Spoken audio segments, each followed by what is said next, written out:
तुम जानते हो, देवी संज्ञा मेरा ताप सहन ना कर पाने के कारण मुझसे रूठकर मुझसे दूर चली गई थी। उन्हें प्रसन्न करने के लिए ही तो मैंने सूर्य लोक में विशेष फूलों की उत्पत्ति की थी। अब हर दिन मेरे प्रेम के प्रतीक के रूप में देवी संज्ञा के लिए एक पुष्प खिलता है, इसलिए उस पर उन्हीं का अधिकार है। तुम सूर्य पुष्प को पृथ्वी पर ले जा सकते हो, पर केवल तभी जब देवी संज्ञा तुम्हें स्वयं वो पुष्प दे। उनसे वो पुष्प लेना तुम्हारे लिए आसान नहीं होगा गुरु, पर यदि तुम अपनी बुद्धि का उचित प्रयोग करोगे तो उपाय अवश्य मिलेगा। परंतु और हां, एक उपहार मैं भी तुम्हें दूंगा। अपना दाहिना हाथ आगे करो गरुड़।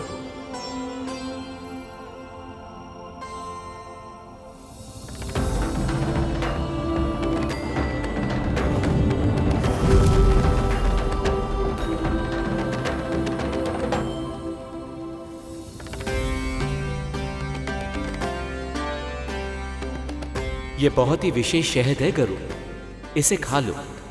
भूख तो मिटेगी ही, बुद्धि भी चलेगी। और हां, इस पात्र को सदैव अपने साथ रखना। यह अक्षय पात्र है, इसके भीतर का शहद कभी घटेगा नहीं।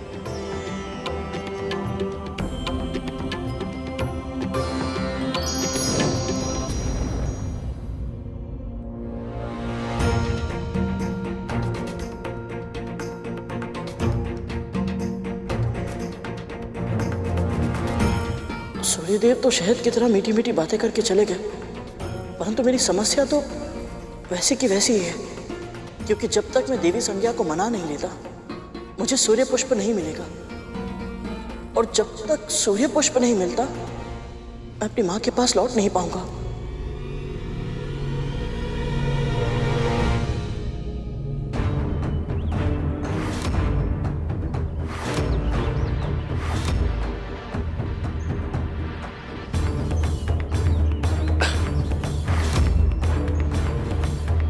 इन्हें क्या हुआ और ये दुर्गंध कैसी है?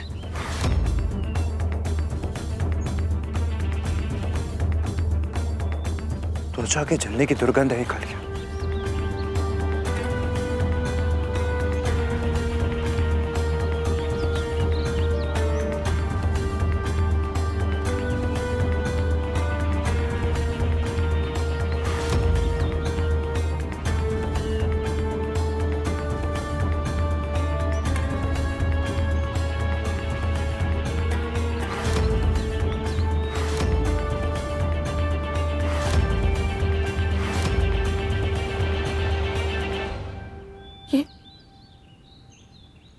ये सब क्या हो गया? उठो, आंखें खोलो सब। ये सब कैसे हो गया? कद्रू दीदी को पता चलेगा तो?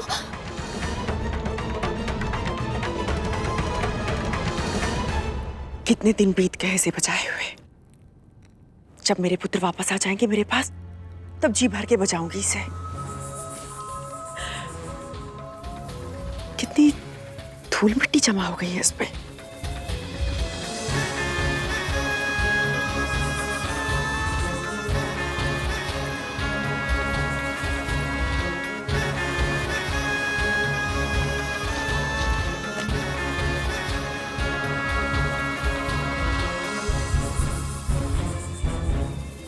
मांस चलने की गंध कहां से आ रही है? विंता, विंता,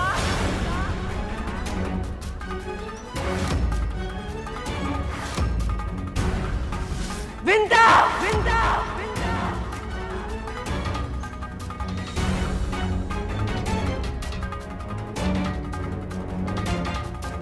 कोई उत्तर क्यों नहीं आ रहा है? कहां गए सब?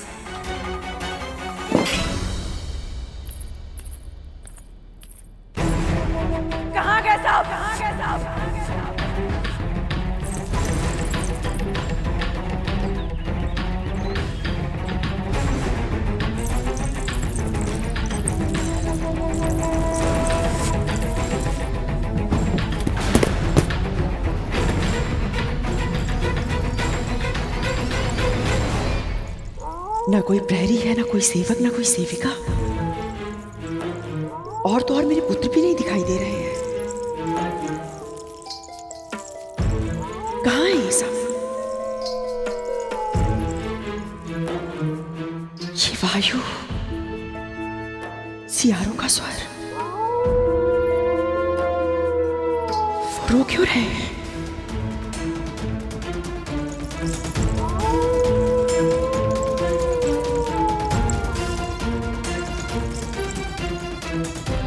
कहाँ मर गई थी तुम दोनों?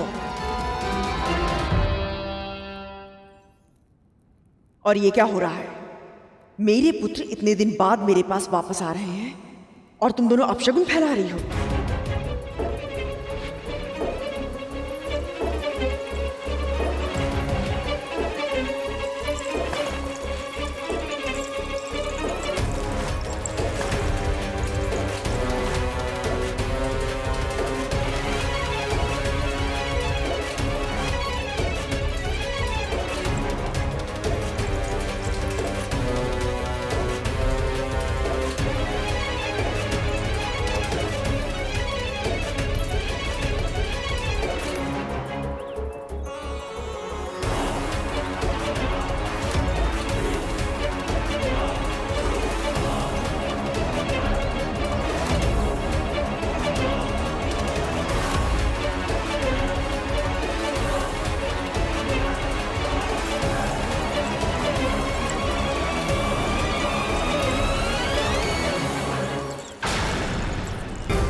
दीदी, माँ, माँ, माँ क्या हुआ आपको?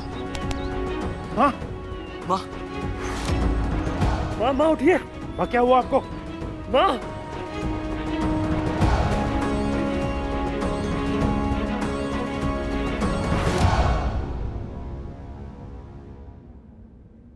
कुछ समझ में नहीं आ रहा। प्रतिदिन केवल एक ही सूर्य पुष्प खिलता है और वो संज्ञा माँ को बहुत प्रिय भी है। तो फिर वो मुझे सूर्य पुष्प क्यों देंगी भला? कैसे मना उन्हें?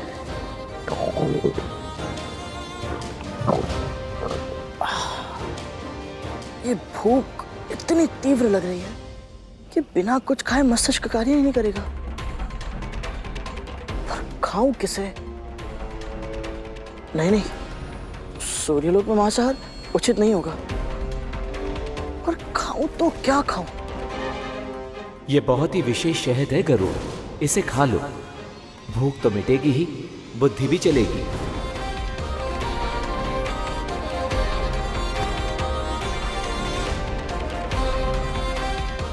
ये उत्तम रहेगा।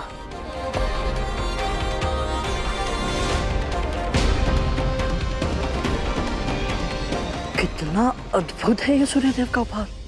नन्हे खरगोश, ये लो गाजर खा लो। लो ना, खा लो।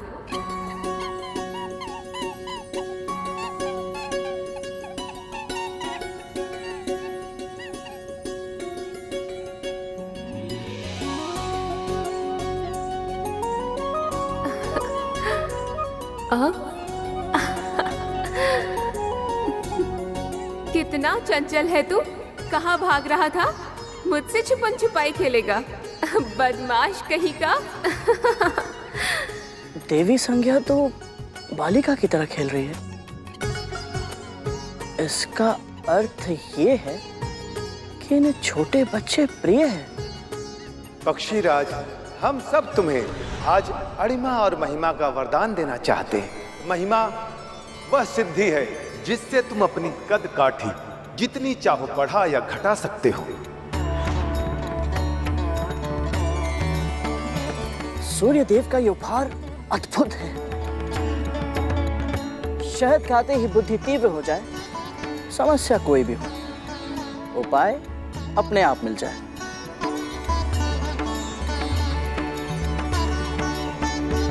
माता संज्ञा से सूर्य पुष्प लेने के लिए मुझे उनके समक्ष बाल रूप में जाना चाहिए।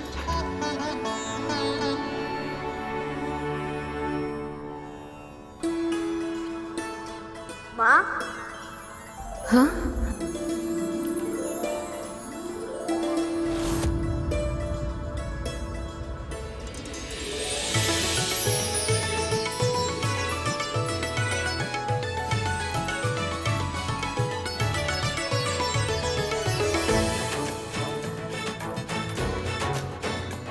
किसने पुकारा मुझे? माँ, हाँ?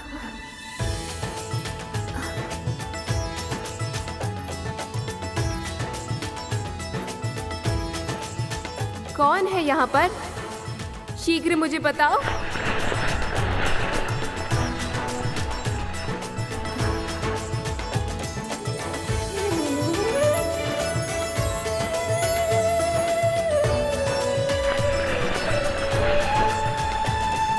ये तो कोई छोटा पक्षी है।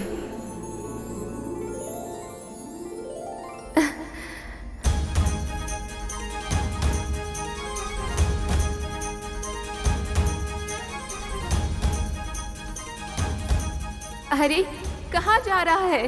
रुक ना। कितना भगाएगा? अब रुक भी जा।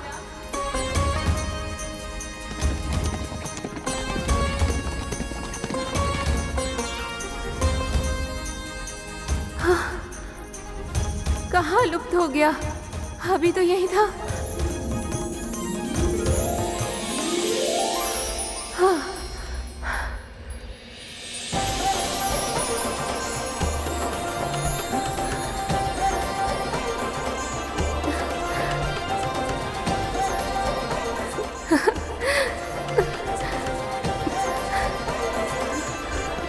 अब लगा है तो मेरे हाथ।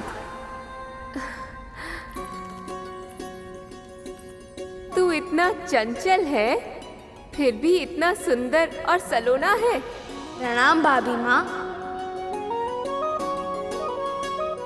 अभी तो थोड़ी देर पहले मुझे माँ कह के पुकार रहा था, अब भाभी माँ बना दिया। अब सूर्यदेव की पत्नी है, इसलिए मेरी भाभी हुई।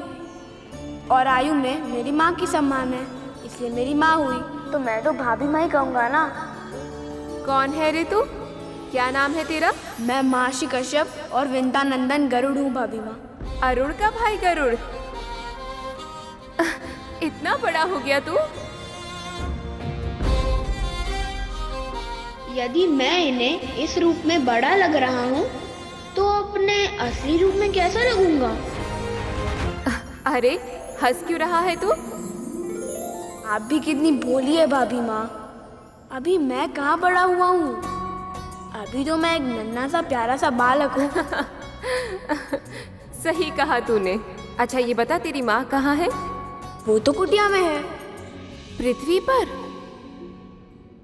तू यहाँ कैसे आया? उड़कर। भूलोक से सूर्यलोक तक तू उड़कर आया और थका भी नहीं, बल्कि मुझे दौड़ा दौड़ा कर थका दिया। इतनी शक्ति कैसे है तेरे भीतर? मैं प्रतिदिन भोर में उठकर 108 बार सूर्य नमस्कार करता हूँ, इसीलिए। सच में? करके दिखाऊं? बस बस समझ गई कि तू बहुत शक्तिशाली है। पर शक्ति केवल व्यायाम से नहीं मिलती, उसके लिए अच्छा भोजन भी करना होता है। और तुझे देखकर लगता है कि तेरे इस छोटे से पेट को बहुत सारे भोजन की आवश्यकता है। चल तुझे कुछ खाने को देती हूँ। नहीं भाभी माँ, आपको कष्ट करने की कोई आवश्यकता नहीं है। भाभी माँ कहा है ना तूने, तो चुपचाप भाभी माँ के आदेश का तो पालन करना होगा। और अच्छे बच्चे हट नहीं किया करते, समझा? चल अब मेरे साथ। विमाता कद्रू की इच्छा पूरी करने के लिए तू कितना कुछ कर रहा है, पर तुझे आभास भी नहीं है कि कितनी बड़ी दुर्घटना घट गई है। और भूलोक पर कितना बड़ा बवंडर तेरी प्रतीक्षा कर रहा है।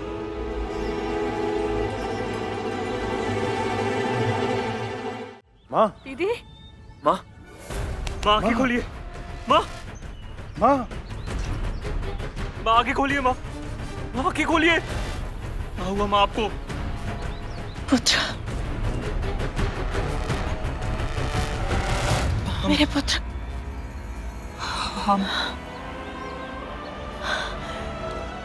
तक्षक कालिया, तुम्हें पता है मैंने बहुत भयानक स्वप्न देखा।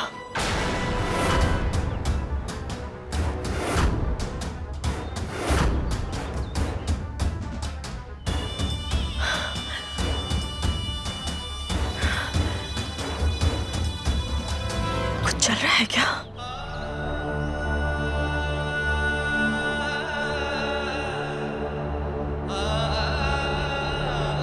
गंध कहां से आ रही है?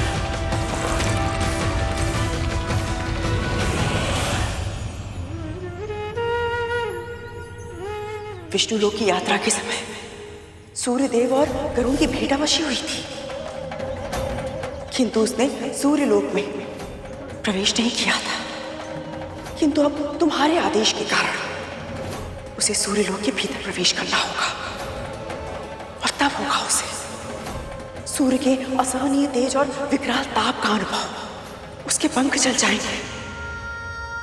मृत्यु नहीं भी हुई तो भी तड़प तड़प कर वो पृथ्वी पर गिर जाएगा।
मथस,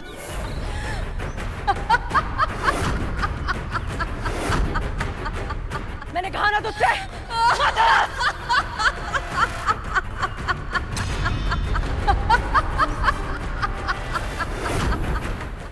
मैंने कहा ना, मथस! चुप हो जा, मैं तुझे चेतावनी देती हूँ, मथस!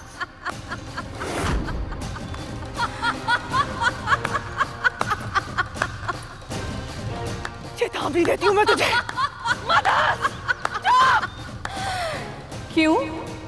मेरे हंसने से आपको रोना आ रहा है, महारानी?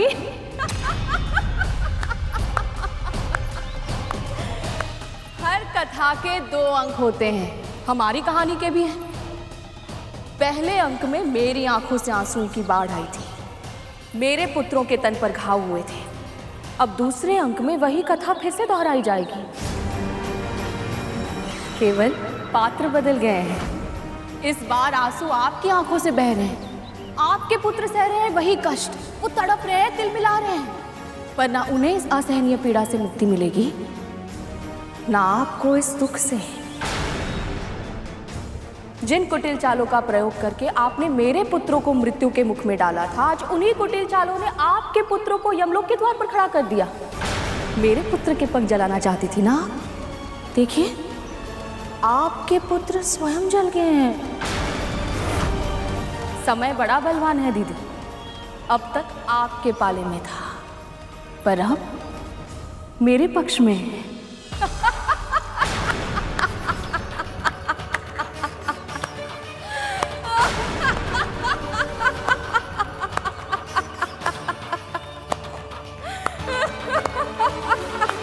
ये देखो कैसे हंस रही है मुझे देखकर, हंस रही है मुझ पे।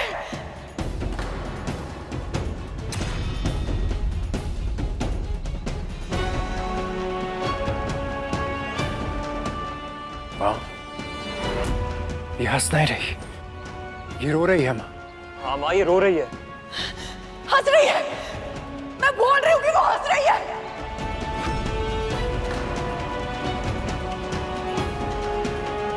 माँ, ये क्या कर रही हैं आप? संभालिए अपने आप को। संभालिए स्वयं को माँ, सचेत हो जाइए।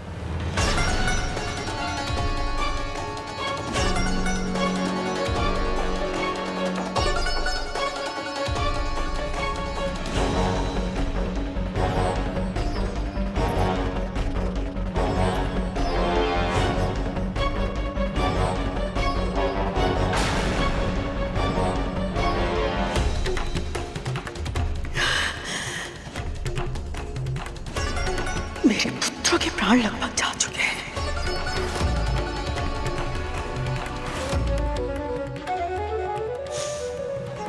तेरा पुत्र कहाँ है? मैंने उसे सूर्य पुष्प लाने भेजा था ना?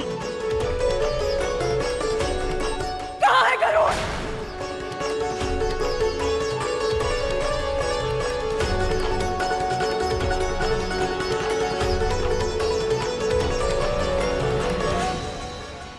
बस थोड़ा सा और। नहीं भाभी माँ, अब टॉनिक भी और खाया तो मेरा पेट फट जाएगा। अच्छा अच्छा, बस अब और नहीं खिलाऊंगी। पर मैं क्या करूं, मुझे तुम्हें प्रेम करने का मन जो कर रहा है। संसार की सारी माएँ अपना प्रेम भोजन के माध्यम से ही क्यों दिखाती है? अगर बच्चों को प्रसन्न करना है तो और भी तो कितनी तरह से किया जा सकता है। अच्छा जी, तनिक मैं भी तो जानूं, मैं तुझे कैसे प्रसन्न कर सकती हूँ? आप मुझे वो दे सकती हैं जिसकी इच्छा से मैं यहाँ तक आया हूँ। अच्छा जी, इस छोटे से बालक की क्या इच्छा है? सूर्य पुष्प। सूर्य पुष्प? वो तुझे क्यों चाहिए भला? असल में मुझे अपने लिए नहीं चाहिए, महारानी कद्रू के लिए चाहिए। महारानी कद्रू? वो तेरी विमाता है ना? तो फिर उन्हें ऐसे क्यों संबोधित कर रहा है? बड़ी माँ। बड़ी माँ नहीं, महारानी। क्योंकि उन्हें मेरा माँ कहना अच्छा नहीं लगता। कैसी विचित्र स्त्री है वो। तुझ जैसे प्यारे बालक के मुंह से माँ सुनना कि सभागन को अच्छा नहीं लगेगा। भाभी माँ, अब उनके बारे में ऐसे कठोर वचन मत कहिए ना। वो मुझे अपना पुत्र नहीं मानती तो क्या हुआ, पर मेरे लिए तो वो विमाता है ना। और किसी भी अपनी माँ के लिए मुझे ऐसे कठोर वचन बहुत बुरे लगते हैं। कितने अच्छे संस्कार दिए हैं तुझे तेरी माँ ने। आजकल तो लोग एक दूसरे की निंदा और बुराई करना चाहते हैं, पर तुझे कठोर वचन कहना तो दूर, सुनना भी पसंद नहीं है। संभव है कि सूर्य पुष्प पाकर बड़ी माँ को मुझ पर विश्वास हो जाए और वो मेरी माँ को दास्ता से मुक्त करने की मेरी विनती स्वीकार कर ले।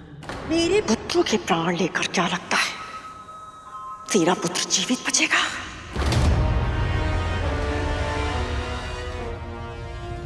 वो चाहे अंतरिक्ष में हो या पाताल में हो, अपने पुत्रों की चिताओं पर काट रखने से पहले तेरे पुत्र को जीवित जलाऊंगी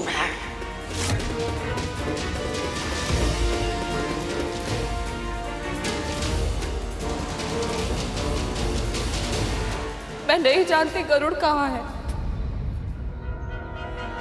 पर इतना अवश्य जानती हूँ कि ये सब उसने नहीं किया है। वो अपने भाइयों को कष्ट तक नहीं पहुंचा सकता, फिर उनके प्राण लेने का षड्यंत्र तो कल्पना से भी परे है। बार बार उस गरुड़ को हमारा भाई मत बोलिए। हम संबंधी नहीं, स्वामी। और इसी चिढ़ का परिणाम है ये। कहाँ है तू गरुड़? और यदि सूर्य पुष्प लेना है तो जाओ, वहां जाके तोड़ लो। मैं सफल हो जाऊं, इसका आशीर्वाद माँ और भाभी दोनों को देना होगा। केवल इस कार्य में नहीं, तू अपने हर लक्ष्य में सफल हो गरुड़। मेरा आशीर्वाद सदैव तुम्हारे साथ रहेगा। यदि मेरे भाइयों को मरणासन अवस्था में उसने नहीं पहुंचाया तो और किसने पहुंचाया है दासी मां?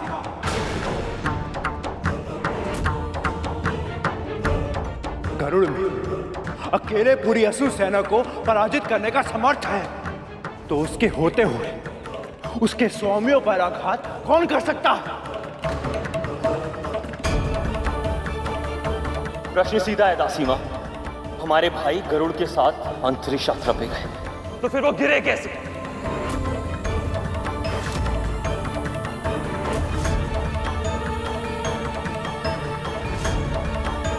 उत्तर दीजिए दासी मां, मुंह खोलिए। ये ऐसे नहीं बोलेगी।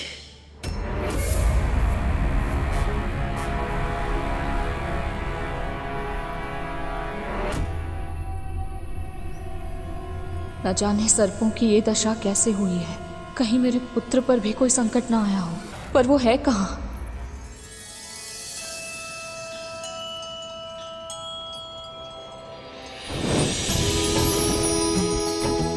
वो यही है सूर्य पुष्प, जिसके लिए मैंने इतनी परीक्षाएं दी। अब बस ये पुष्प देखकर बड़ी माँ प्रसन्न हो जाए तो ये सारी मेहनत सफल हो जाएगी।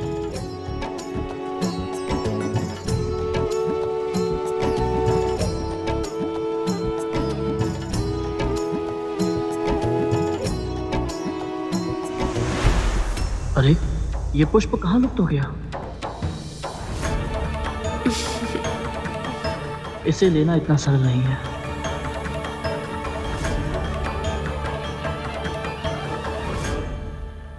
हे प्रकृति देवी, आप भी तो एक माँ है, और ये बालक आपकी ममता का आवाहन करके ये निवेदन कर रहा है। ये फूल उसे अपने लिए नहीं, एक माँ के लिए चाहिए। कृपया मेरी प्रार्थना स्वीकार कीजिए, बस एक फूल दे दीजिए।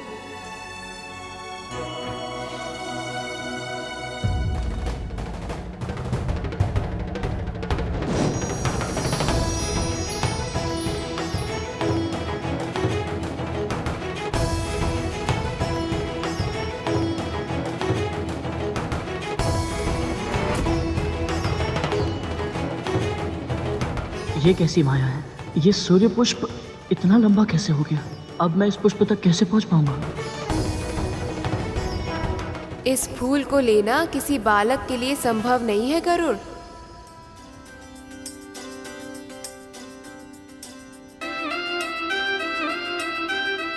पक्षीराज, हम सब तुम्हें आज अणिमा और महिमा का वरदान देना चाहते हैं। महिमा वह सिद्धि है जिससे तुम अपनी कद काठी जितनी चाहो बढ़ा या घटा सकते हो। माता, एक बालक के लिए अवश्य ही संभव नहीं, किंतु बाल के ऋषियों के आशीर्वाद से मैं अपने कद को बढ़ा भी सकता हूँ, घटा भी सकता हूँ, और ये सूर्य पुष्प प्राप्त भी कर सकता हूँ।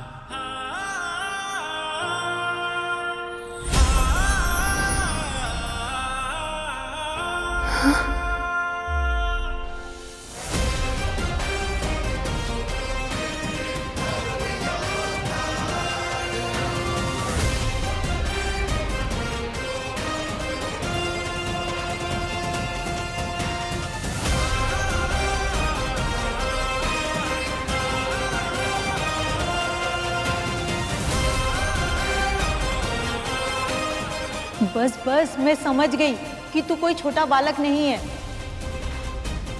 पर मैं तुझे उसी रूप में देखना चाहती हूँ जिस रूप में मैंने तुझे पहली बार देखा था, नन्हे से प्यारे से बालक के रूप में।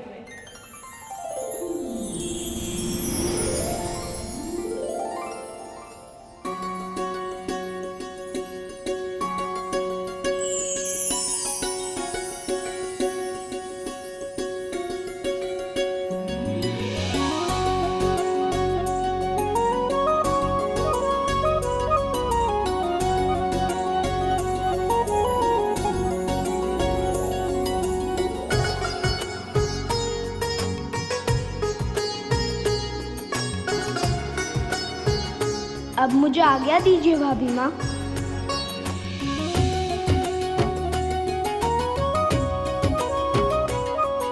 इतनी आसानी से सूर्य पुष्प लेकर तुम नहीं जा सकते हो गरुड़। अभी एक और परीक्षा देना बाकी है।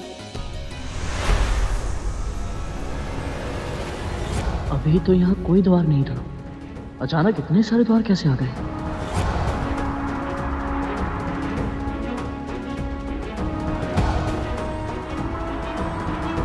मुझे शीघ्र यहाँ से निकलना होगा, अन्यथा बड़ी माँ क्रोधित हो जाएंगी।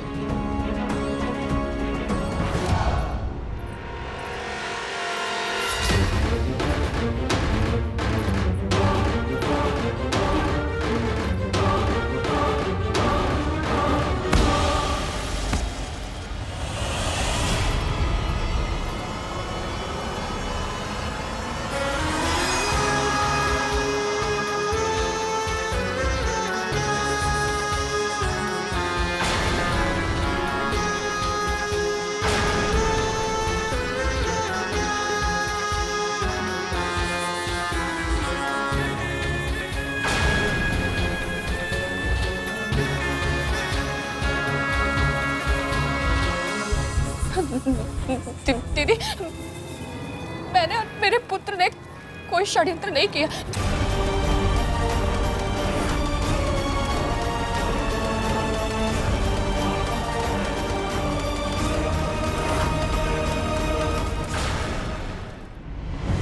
भाभी माँ, ये क्या?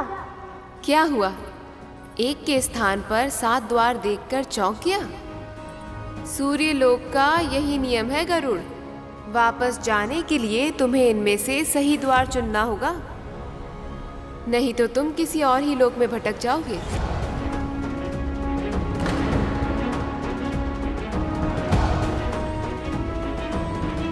मुझे सही द्वार का पता कैसे चलेगा? देह की सीमा होती है गरुड़, पर मन की कोई सीमा नहीं होती। देह की गति से कहीं तीव्र भागता है हमारा मन। देह की आंखों से भी कहीं अधिक देख पाती हैं हमारे मन की आंखें। इसलिए जब कभी तुझे लगे कि तू अपना मार्ग भूल गया है या अपने पथ से भटक गया है, तो अपनी आंखें बंद करके अपने मन में झांकना। तेरा मन तुझे अवश्य ही सही मार्ग दिखाएगा।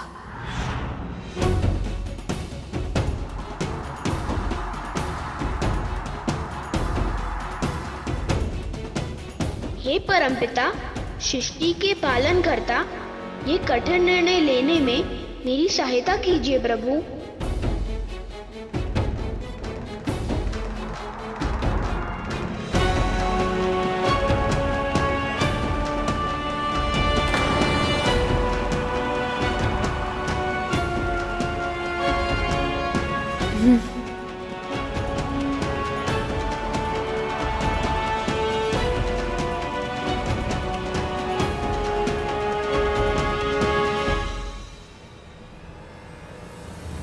हे प्रभु, मैंने सही द्वार का चुनाव तो किया है ना?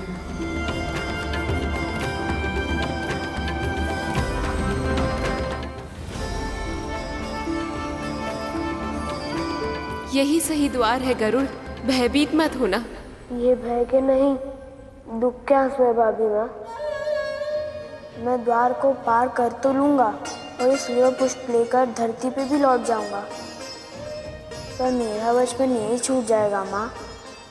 मेरे जन्म के बाद कुछ स्थितियाँ ऐसी आईं कि मैं अपनी माँ और भाई के साथ सुखी जीवन बिता ही नहीं पाया, पर आज यहाँ आकर कुछ ही देर में मैंने अपना पूरा जीवन ही जी लिया माँ। आप सबकी बहुत स्मृति आएंगी मुझे माँ।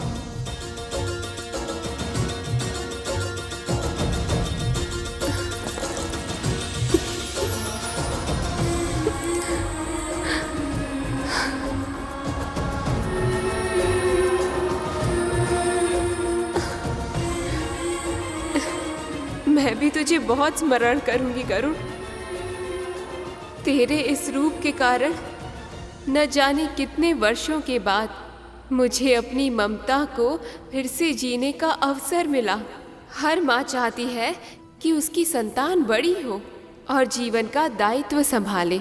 पर उसके मन का एक कोना सदैव उन्हें अपने आंचल में समेटे रखना चाहता है।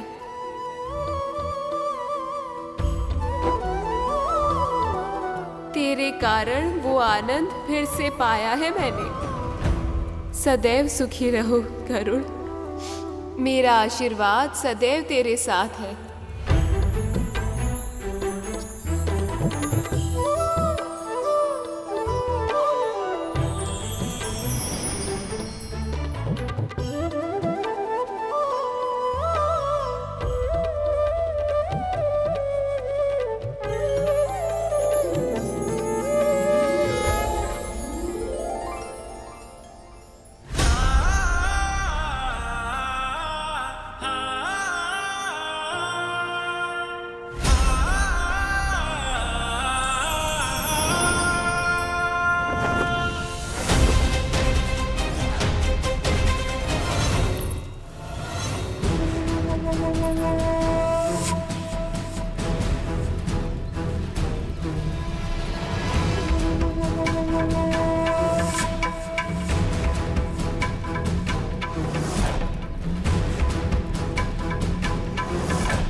नाग वर्ष में एक बार अपनी केचुल उतारते हैं। ये प्रक्रिया उन्हें बहुत कष्ट देती है और ये मैं जानती हूँ केवल। पर जब वो केचुल वो त्वचा उनके तन पर चिपक जाती है ना, तो पीड़ा बहुत आसानी होती है। तब वो अभागा प्राणी केवल और केवल मृत्यु की कामना करता है। मृत्यु आती भी है उसे, किंतु धीरे धीरे धीरे वो तड़प वो जलन जो आज मेरे पुत्र अनुभव कर रहे हैं, तेरे पुत्र ने दिए उन्हें। उनके तन पे जो भी घाव लगे हुए हैं ना, उसको उत्तरदायी तेरा पुत्र है।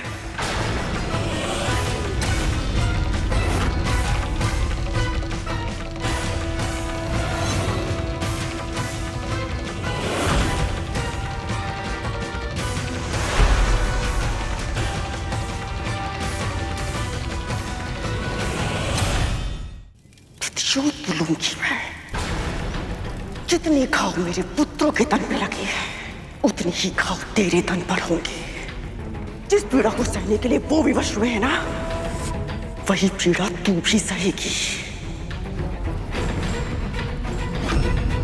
देख विद्या, देख क्या दिख रहा है उनकी आंखों में।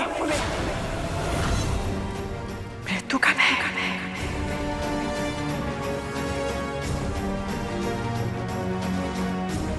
वही भय मैं तेरी आंखों में देखना चाहती हूँ। इस महल से जो आज मांस की दुर्गंध आ रही है ना, वही आज तेरे तन से आएगी। जितना मेरे पुत्र तड़पे हैं, उतना ही तू तड़पेगी आज।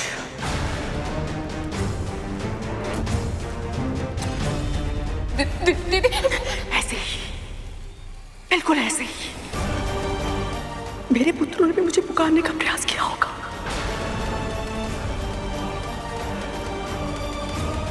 किंतु उनके मुख से तो स्वर भी नहीं निकला होगा। तेरे मुख से स्वर निकलेगा। तू पुकारेगी, तू चिल्लाएगी, जलन की पीड़ा से चिल्लाएगी तू। तेरी चित्कार पूरे ब्रह्मांड में गूंजेगी, किंतु किसी में इतना सामर्थ्य नहीं होगा कि तुझे मेरे प्रकोप से बचा सके।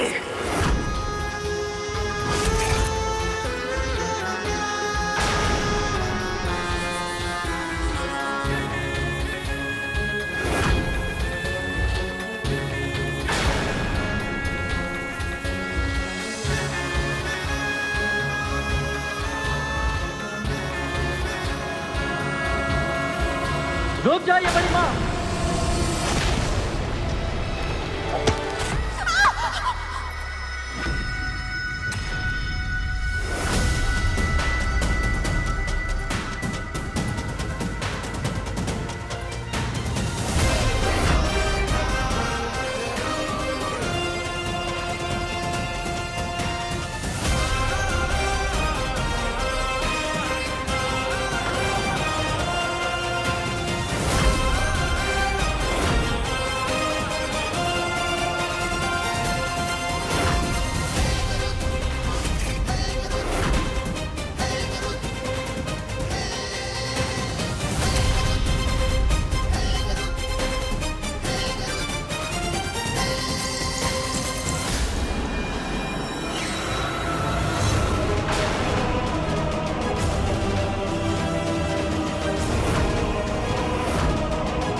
वार करना चाहता है मुझ पे?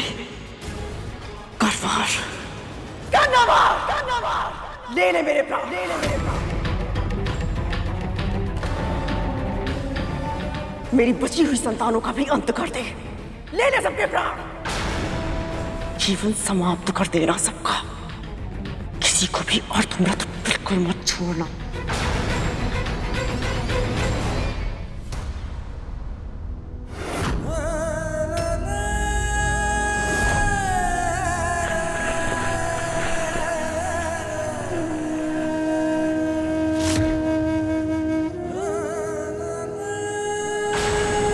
तत्तू भैया, धूमल भैया, ये सब क्या हो गया इन सबको? ये ऐसी अवस्था में? वाह, माँ और पुत्र नाट्य कला में कितने पारंगत हो। अब तू यही कहेगा ना कि तुझे कुछ नहीं पता? हाँ महारानी। मेरे पुत्र तेरे साथ केवल भ्रमण करने गए थे। उनके शरीर पर इतने घाव कैसे लगे, वो जल कैसे गए, वो तुझसे बिछुड़ कैसे गए?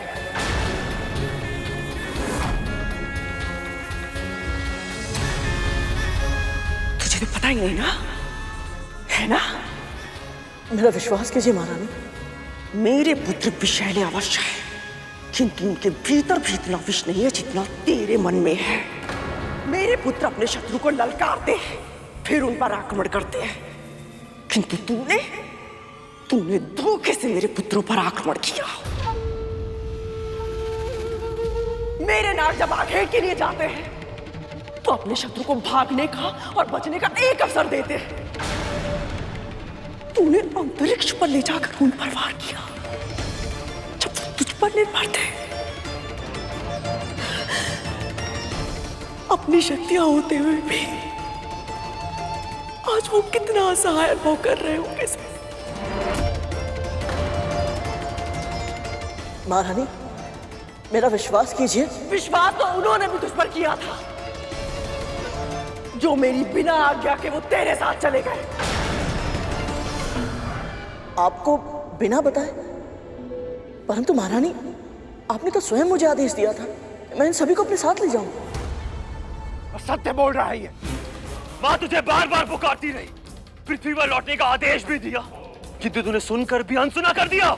नहीं, ये सत्य नहीं है महारानी, मैंने स्वयं आपका स्वर सुना था। आप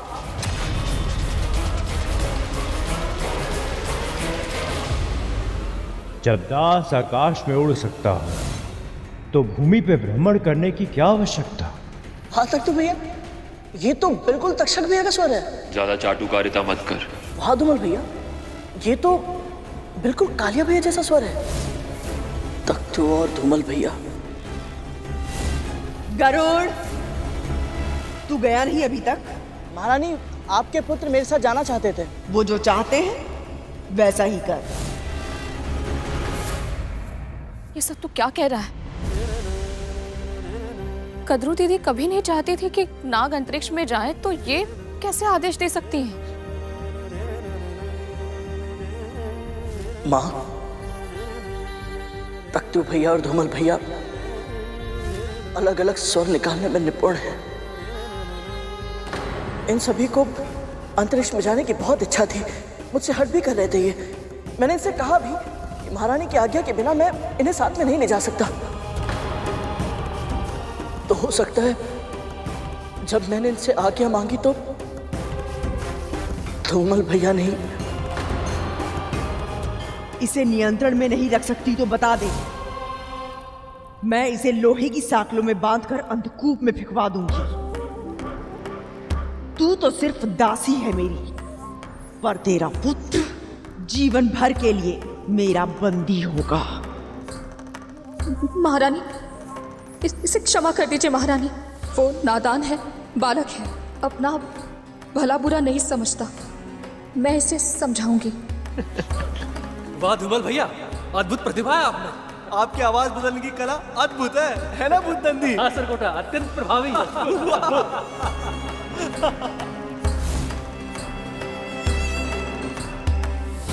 मानता हूं इन्होंने तुझे भ्रमित किया, किंतु मां ने तुझे बार बार पुकारा, तू वापस क्यों नहीं लौटा?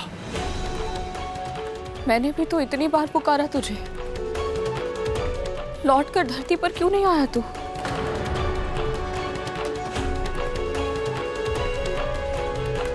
इस सूत्र के कारण मन से, वचन से और कर्म से मेरी विमाता महारानी कद्री और उनके 1 सहस्त्र पुत्रों की दास्तां स्वीकार करता हूं।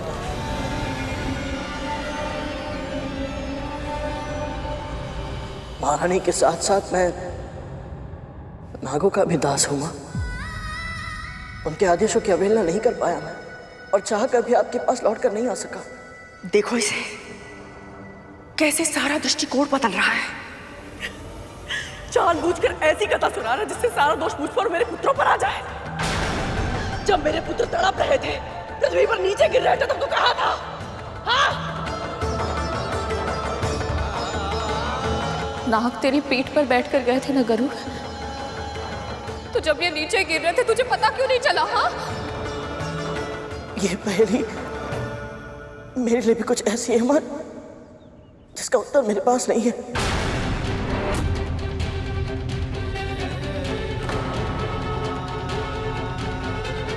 इस यात्रा में बहुत सी ऐसी घटनाएं हुई जो मेरे वश में नहीं थी।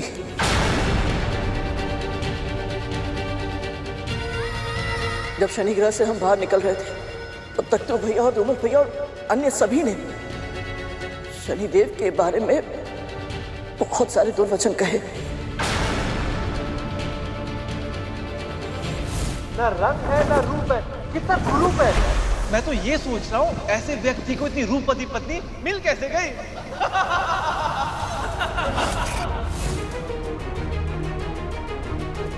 हो सकता है शनिदेव ने वो सब सुन लिया और क्रोध में आकर अपनी वक्र दृष्टि।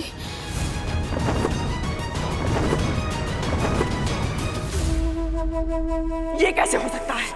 उन्होंने स्वयं हमें दर्शन दिए थे और वो हमारी पूजा से प्रसन्न भी बहुत थे। प्रसन्न थे दीदी, फिर उसके बाद आपके पुत्रों ने उनका अपमान किया और आपने उनके प्रसाद कहा।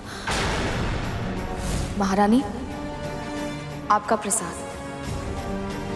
प्रसाद रख और जा यहां से। जी।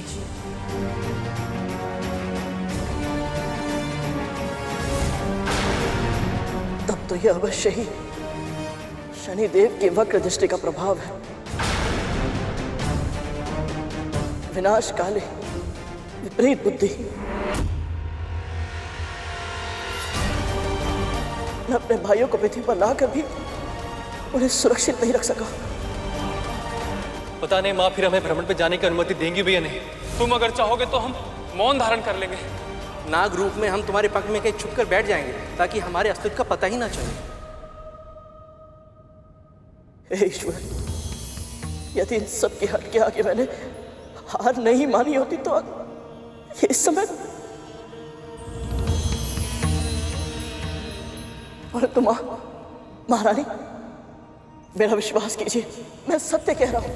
मुझे तो लगा था कि ये सभी अपने वचनों के कारण मौन है, शांत और सिर होकर छिपे हुए। मुझे आभास तक नहीं था कि ये मेरे साथ नहीं है। कैसे विश्वास करूं मैं? हाँ, कैसे? जो ये सूर्य पुष्प इतना संभाल कर ले आया जिसकी एक पंखुड़ी तक नहीं टूटी, उसके भाई तड़प तड़प के गिर रहे थे और उसे आभास तक नहीं हुआ। क्यों मानूं मैं तेरी बात? क्यों?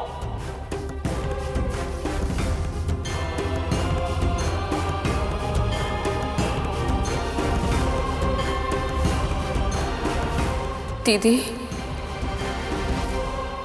आंखें हृदय का दर्पण होती है। इसकी आंखों में देखिए, यदि इसने जानबूझकर कुछ किया होता तो। कितने कुटिल हो तुम दोनों। मुझे स्वयं की दृष्टि में दोषी ठहराना चाहते हो ताकि मैं स्वयं को उत्तरदायी मानने पर विवश हो जाऊं, बिल्कुल वैसे ही जैसे इतने वर्षों तक अरुण के डिम को फोड़ने के बाद विंता अपने आप को दोषी मानती रही। तुम लोग चाहते हो कि मैं अपने पुत्रों की दृष्टि में अपराधी बन जाऊं, स्वयं को निरीह और मुझे अत्याचारी सिद्ध करना चाहते हो। नहीं माँ, हम आपको अत्याचारी नहीं मानते। आपका कोई दोष नहीं है।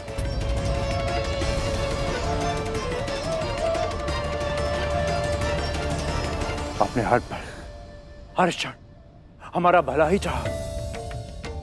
आपसे घृणा हम नहीं कर सकते। हाँ माँ,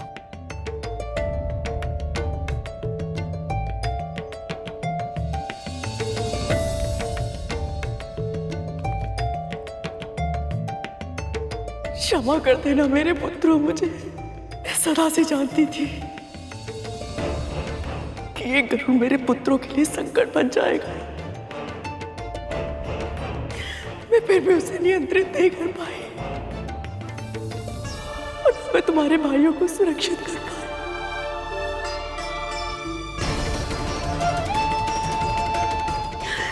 ये स्थिति कभी ना आए इसके लिए क्या कुछ नहीं किया था मैंने।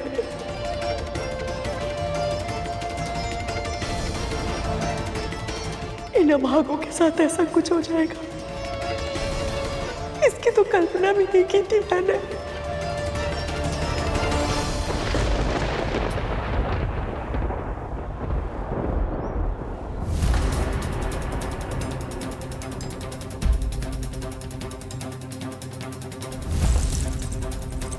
परी से मैंने तुझे बचाया, तेरे प्राणों की रक्षा की स्मरण है ना तुझे? तूने मेरे पुत्रों को क्यों नहीं बचाया? क्यों नहीं की उनकी रक्षा? क्यों गरुड़, क्यों क्यों? महारानी, मुझे क्षमा कर दीजिए। मुझे जो दंड देना है दे दीजिए, मैं और तक नहीं करूंगा। परंतु इस समय हमें इन सबके प्राण बचाने के बारे में सोचना चाहिए। कोई तो उपचार अवश्य होगा। माँ, आप तो बहुत कुछ जानती हैं। इन मन में ऐसी कोई जड़ी बूटी नहीं है जिनके बारे में आपको ज्ञान ना हो।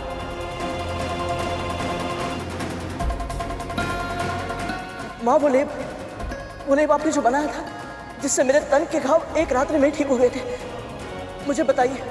मैं स्वयं अपने हाथों से जड़ी बूटी पीसकर अपने भाइयों के लिए लेप बनाऊंगा। वो लेप साधारण चोटों के लिए है पुत्र, पर इनकी चोट गंभीर है। इस अवस्था में उस लेप का कोई प्रभाव नहीं होगा।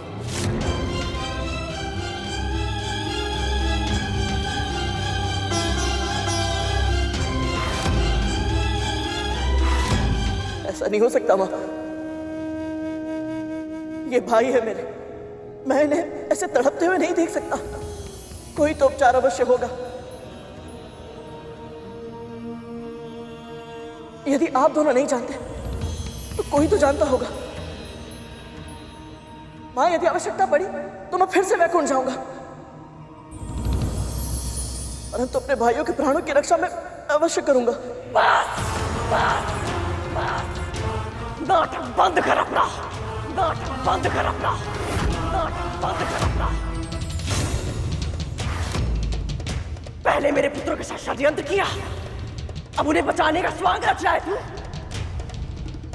तुम दोनों मां पुत्र इतने धूर्त हो सकते हो, कभी सोचा भी नहीं था मैंने। तेरा एक पुत्र अति विकसित उत्पन्न हुआ था, कैसा अनुभव किया था तूने? हाँ, यहाँ मेरे इतने सारे पुत्र जीवन और मृत्यु के बीच में लड़ रहे हैं। सोच, मेरे हृदय में कैसा बवंडर उठ रहा होगा।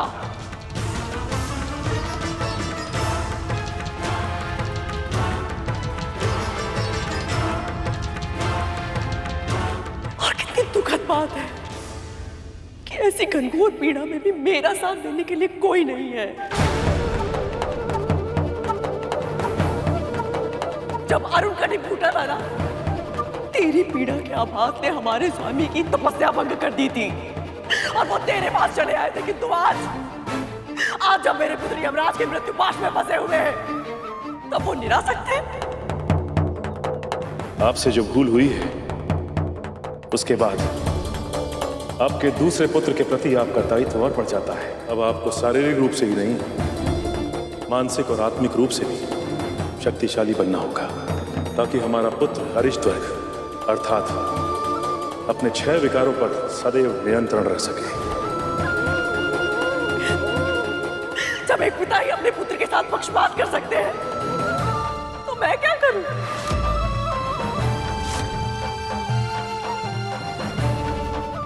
किससे अपनी पीड़ा बताऊं? किसको अपना दुख सुनाऊं? बस कीजिए दीदी, बस कीजिए। आप जानती हैं कि हमारे स्वामी ऐसे नहीं है। यदि ऐसे नहीं है तो कैसे है वो? कहाँ है वो जो मेरे पुत्रों के भी पिता है?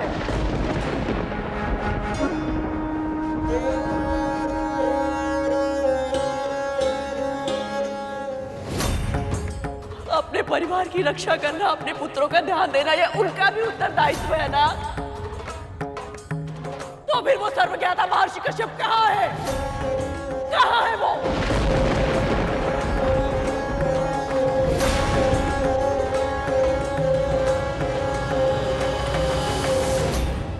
संभालिए दीदी।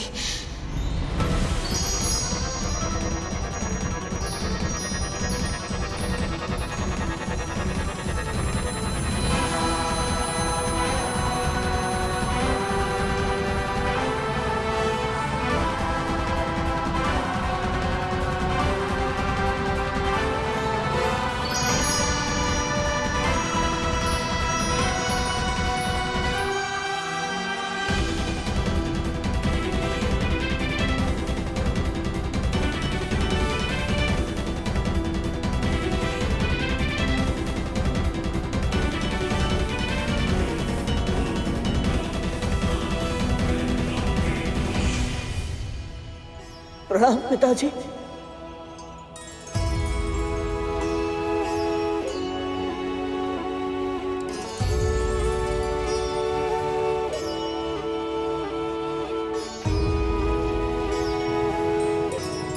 प्रणाम स्वामी।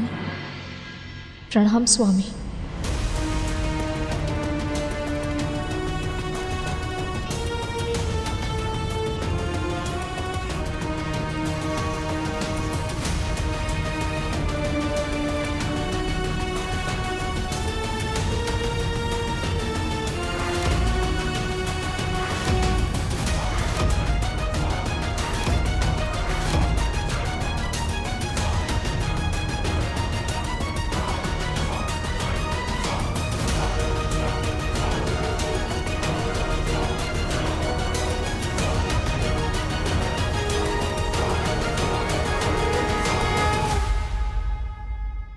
ये सब तो अर्धमृत अवस्था में है। अब इन सब का ठीक होना असंभव प्रतीत होता है।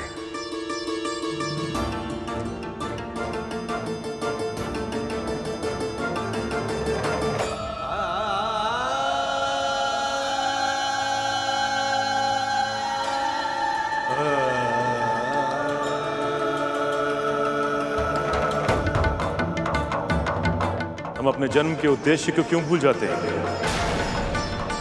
हमने जन्म लिया है परोपकार के लिए, संसार को कुछ देने के लिए।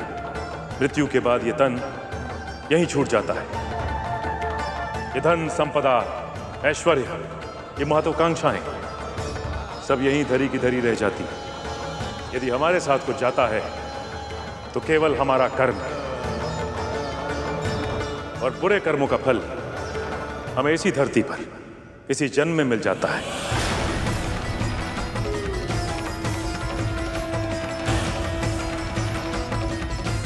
कद्रू, मैंने आपको पहले भी समझाया था, एक बार फिर समझा रहा हूं कि माता पिता के बुरे कर्मों का फल उसकी संतान भुगतती है।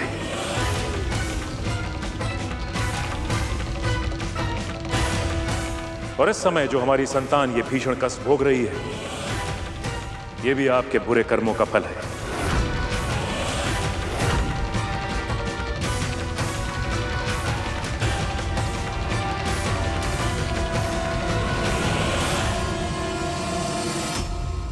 क्षमा कीजिएगा स्वामी, कर्म महत्वपूर्ण अवश्य है, किंतु वो कर्म किस भावना से किया जाएगा, वो भावना भी उतनी महत्वपूर्ण है। किसी के कर्मों का आकलन उसके मन की भावना से करना चाहिए स्वामी। एक और एक निर्धन व्यक्ति है जो अपनी भूख मिटाने के लिए चोरी करता है, और दूसरी ओर एक लोभी है जो अधिक स्वर्ण पाने की कामना में चोरी करता है। तो दोनों का कर्म और अपराध तो समान हुए ना।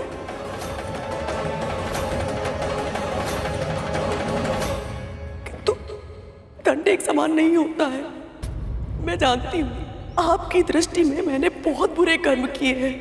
अपनी बहन को भ्रमित करके उसके पहले पुत्र के जन्म के समय मैंने बाधा उत्पन्न की। अपनी बहन को दासी बना लिया मैंने। अपनी बहन कद्रू की दास स्वीकार करती हूँ। उसके दूसरे पुत्र को दास बनने के लिए विवश किया मैंने। मेरी विमाता महारानी कद्रू और उनके 1 सहस्त्र पुत्रों की दासता स्वीकार करता हूँ। किंतु ये कर्म करते समय मेरी भावना अत्याचार करने की नहीं थी। मैं केवल अपने पुत्र को सुरक्षित करना चाहती थी।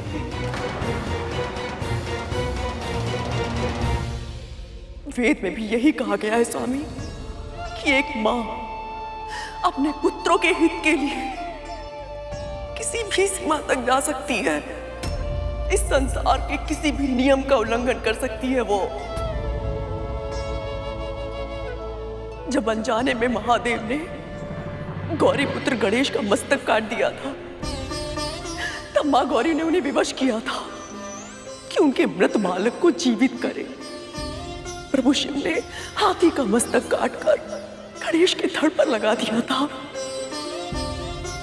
मां तो वो शक्ति है स्वामी जो महादेव शिव को भी अपना निर्णय बदलने के लिए विवश कर सकती है।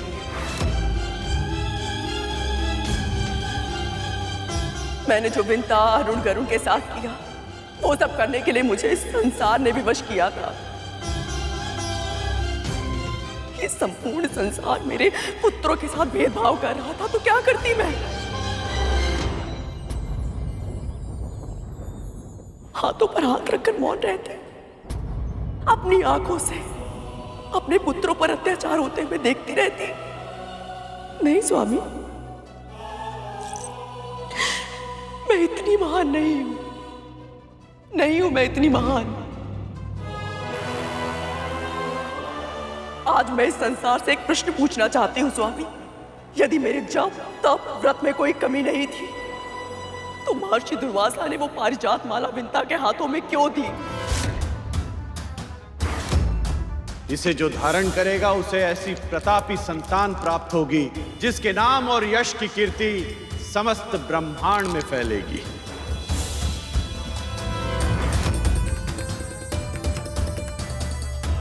मेरे पुत्र को किसी भी ऋषि ने आशीर्वाद क्यों नहीं दिया?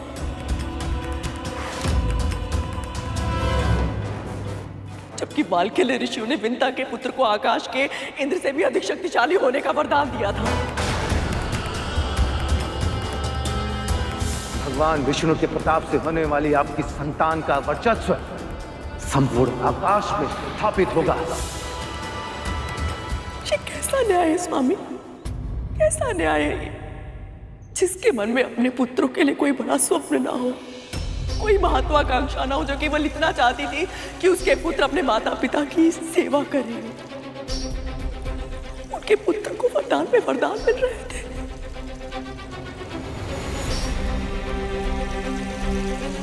और जो मां अपने पुत्रों के लिए स्वप्न देख रही थी कि उसके पुत्र सर्वशक्तिशाली हो, इस त्रिलोक पर शासन करे, संसार पर राज करे, उनके पुत्रों को एक भी आशीर्वाद नहीं। ऐसा पक्षपात क्यों स्वामी? क्यों?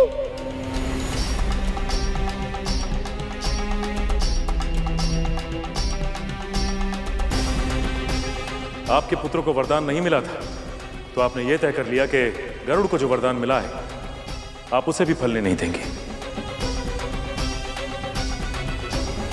कद्रू, आप वेदों की बात करती है ना? किसी भी वेद में यह नहीं लिखा गया है कि अपने हित के लिए दूसरों को कष्ट देना उचित है।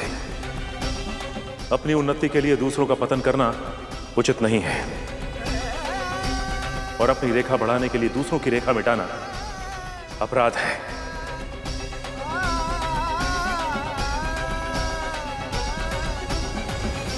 आप ये मानती है ना कद्रू कि आपने जो कुछ भी किया है अपनी संतान की भलाई और उनके भविष्य के लिए किया है, पर ये सारे कर्म करते समय आप ये भूल गई कि एक मां का सबसे महत्वपूर्ण धर्म होता है कि अपनी संतान में ऐसी क्षमता का विकास करे ताकि वो योग्य बन सके।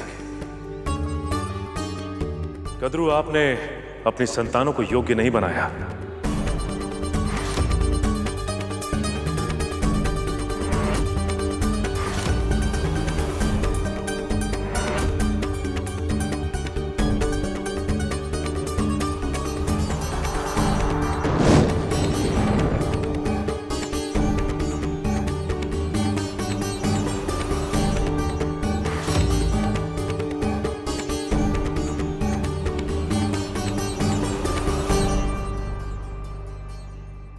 ये लीजिए, आप दोनों इस मिट्टी से एक एक दिया बनाइए।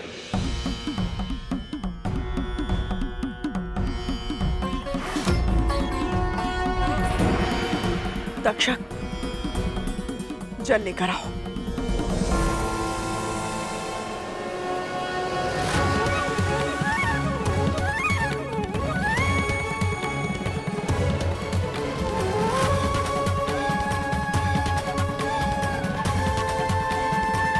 ओम विष्णवे नमः। ओम विष्णवे नमः। माताओं से दिए बनवाकर पिताजी क्या समझने का प्रयत्न कर रहे हैं?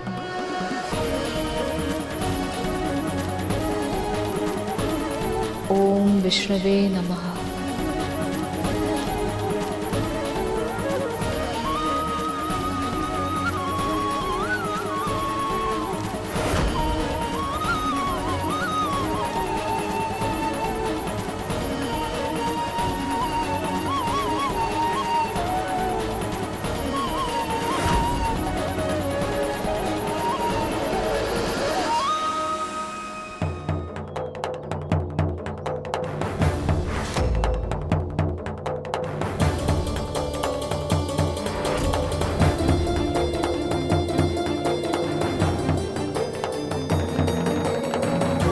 दिया बन गया स्वामी।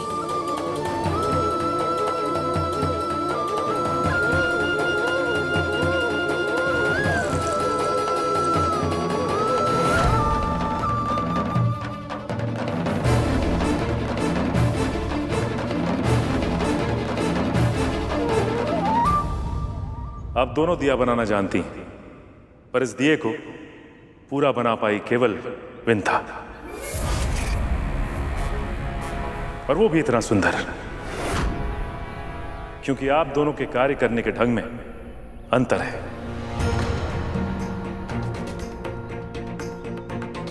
विंता मन ही मन प्रभु विष्णु का नाम लेते हुए केवल दिए पे ध्यान लगा रही थी, पर आप कद्रू, आपका ध्यान अपनी मिट्टी से अधिक इस बात पर था कि विंता क्या कर रही है।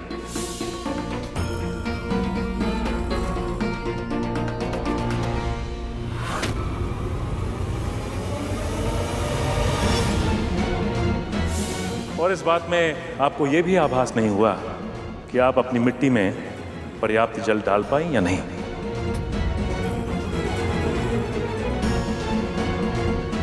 संतानों का पालन करना भी मिट्टी के दिए बनाने जैसा ही होता है।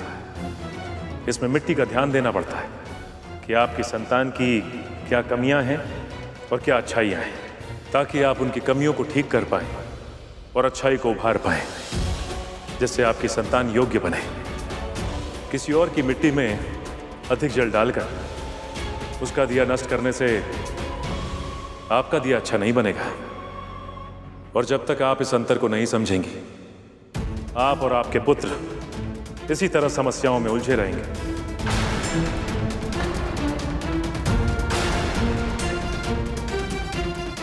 एक मां का धर्म होता है कि अपनी संतान को सुख सुविधाएं देने के स्थान पर उन्हें योग्य बनाए, सही मार्ग पर चलना सिखाए। यदि आपकी संतानें योग्य है तो सब कुछ स्वयं प्राप्त कर लेंगी, और यदि संतान अयोग्य है तो माता पिता का संचय किया हुआ धन और सम्मान दोनों गंवा देते हैं।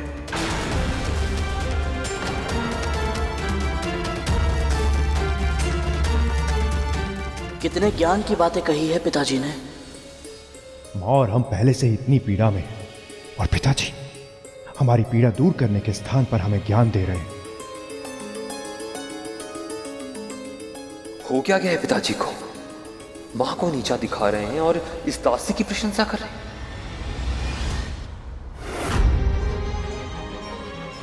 दासों और मेरे पुत्रों के सामने मेरा अपमान करने की आवश्यकता नहीं थी स्वामी को।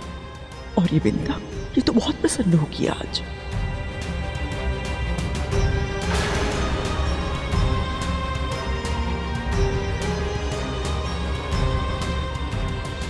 विंता, आप इस कच्चे दिए को हाथ में लेकर यही सोच रही हैं ना कि आज आपका दासत्व आपके कर्मों का ही फल है।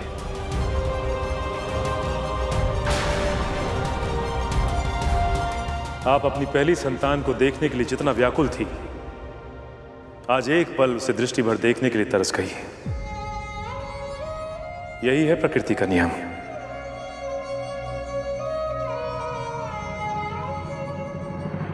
और तुम दोनों अपने इन भाइयों की स्थिति के लिए अपने इस भाई गरुड़ को उत्तरदायी मानते हो, जबकि सत्य तो यह है कि दोष जितना इसका है उससे अधिक तुम्हारा है।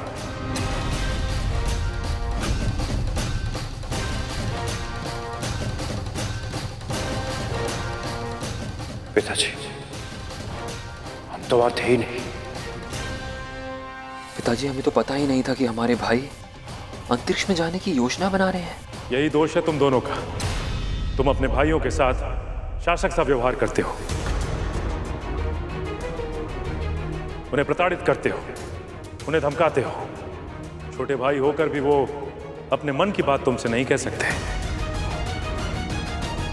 बड़े भाई को एक मार्गदर्शक के रूप में होना चाहिए, जैसे कार्तिकेय गणेश के लिए इतने शक्तिशाली और ज्ञानी होने के बाद भी वो अपने भाई गणेश को प्रोत्साहित करते हैं, उत्साहित करते हैं, ताकि गणेश अपने व्यक्तित्व का उचित विकास कर पाए।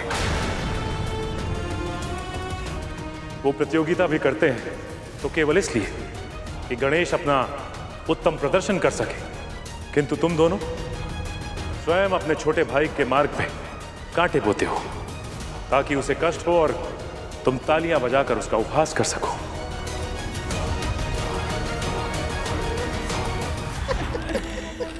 ये मेरा स्थान है।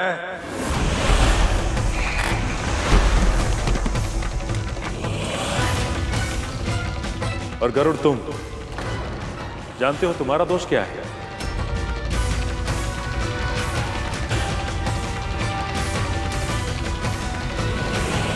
यही कि मेरे भाई अपनी सुरक्षा के लिए मुझ पर निर्भर थे।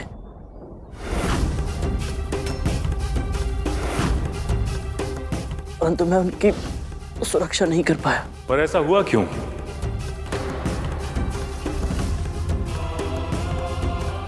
मुझे पूर्ण विश्वास है कि गरुड़ के मन में इन नागों का हित करने की तनिक भी इच्छा नहीं थी, परंतु उससे एक भूल हो गई।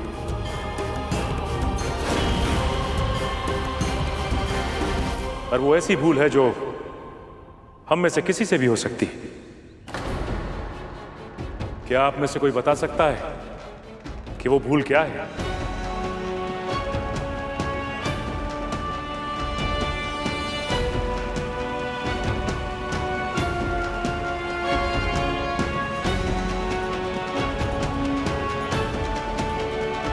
अपना हाथ आगे करो गरुड़।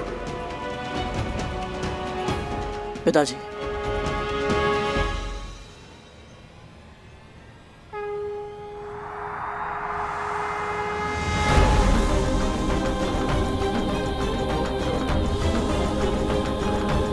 अपने हाथों में इन पात्र को रख के वहां से यहां चल के आओ गरुड़, पर ऐसे कि हाथों से अन्न का एक भी दाना भूमि पर ना गिरे।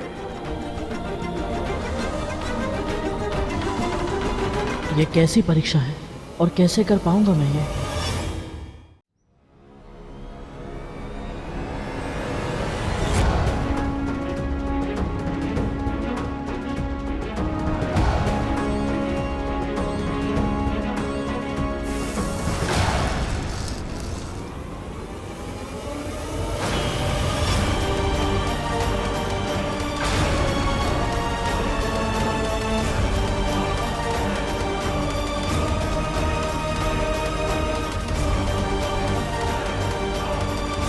क्षमा कीजिए पिताजी, मैं एक साधारण कार्य भी नहीं कर पाया।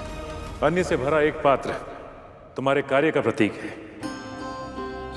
और दूसरा पात्र परिवार का प्रतीक है।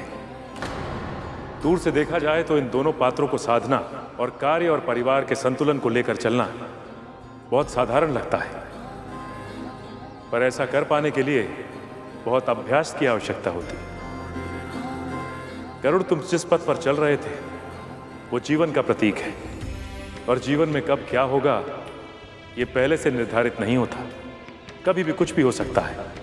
कभी तुम्हारे कार्य में अड़चनें आ सकती हैं, कभी परिवार में समस्याएं उत्पन्न हो सकती हैं, और ऐसे में ध्यान भटक जाता है और भूल हो जाती है। जब मैं सूर्यलोक के पथ से भटककर शनि ग्रह पहुंचा तो मेरा ध्यान भी भटक गया था। मेरी दृष्टि तो मेरे भाइयों पर थी, परंतु मेरे मन में बस यही चल रहा था कि मुझे शीघ्र ही सूर्यलोक पहुंचकर अपना कार्य समाप्त करना है, ताकि मैं अपनी मां के पास वापस लौट आऊं।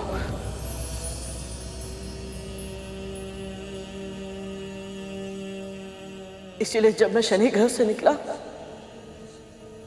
तो मेरा ध्यान इन सब से हट गया था और केवल सूर्य पुष्प पाने का ही प्रयास करता रहा। यदि मैंने अपने कार्य पर और अपने परिवार पर समान रूप से ध्यान दिया होता तो आज मेरे नाथ भाई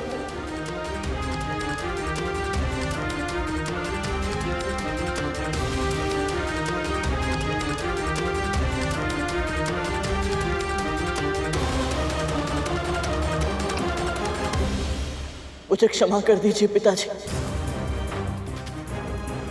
मैं अपना दायित्व निभाने में असफल रहा। अपने भाइयों की सुरक्षा नहीं कर पाया मैं।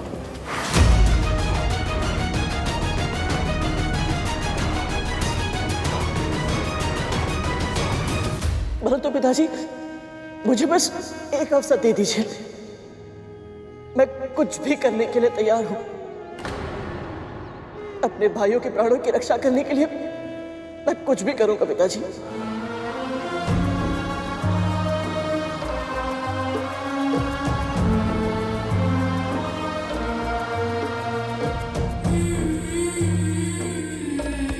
हमें अपनी भूल का आभास है स्वामी। अब केवल आप ही इन्हें बचा सकते हैं। इनके जीवन की डोर टूटते हुए नहीं देख सकती मैं। आप बताइए स्वामी, हम इनकी रक्षा कैसे करें? मार्गदर्शन कीजिए स्वामी।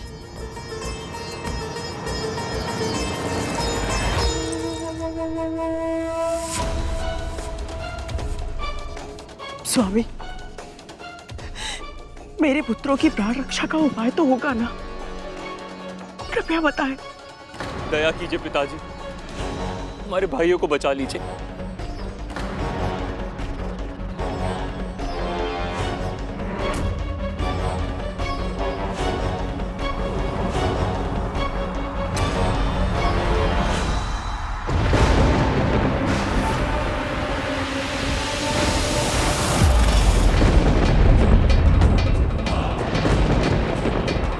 यमदूत यहाँ?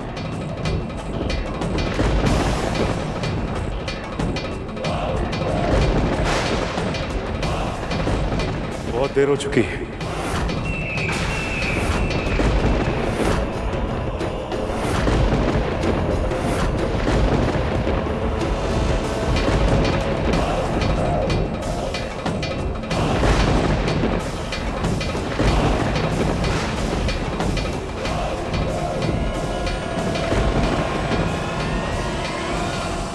आपके भी पुत्र है ना?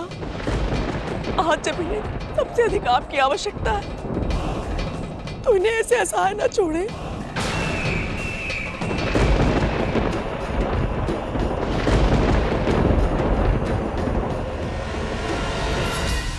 जब सावित्री सत्यवान के प्राण यमराज से वापस छुड़ाकर ला सकती है तो मेरे अंदर भी वही सतीत्व की शक्ति है, वही दृढ़ निश्चय है। मैं अपने पुत्रों के प्राणों की रक्षा करूंगी और उसके लिए चाहे मुझे कुछ भी क्यों ना करना पड़े।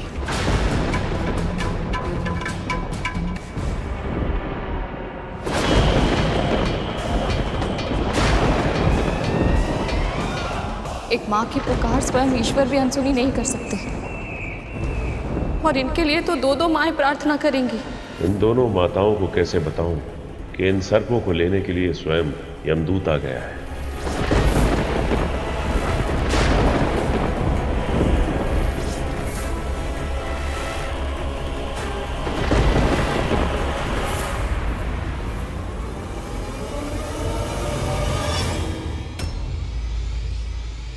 पिताजी वहां क्या देख रहे हैं?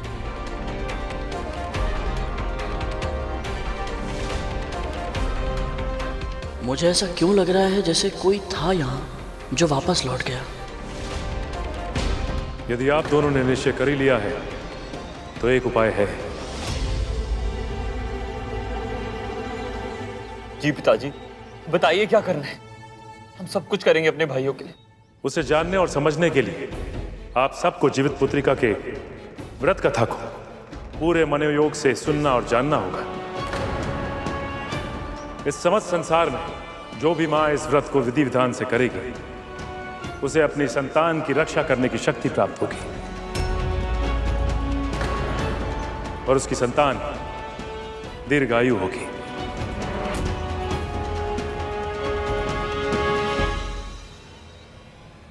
हम कथा सुनने के लिए आतुर हैं।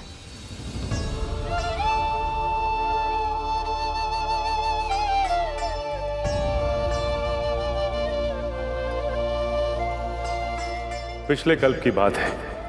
नगर के बाहर पेड़ पर एक चील और वहीं एक सियार रहा करते थे। एक दिन चील और सियार अपनी जिह्वा और पेट की तृप्ति करके लौट रहे थे।